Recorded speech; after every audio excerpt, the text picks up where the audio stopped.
Welcome to Little Big Book by Chancellor Landry, honoring Native American Indian Month. Pioneers of the past, leaders of the present. Ada Deer, a member of the Menominee Tribe, made significant contributions to Native American rights and well-being.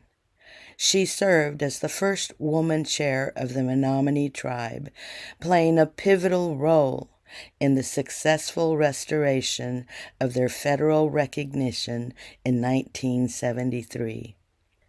Ada Deer served as the head of the U.S. Bureau of Indian Affairs from 1993 to 1997, advocating for Native American issues on a national level.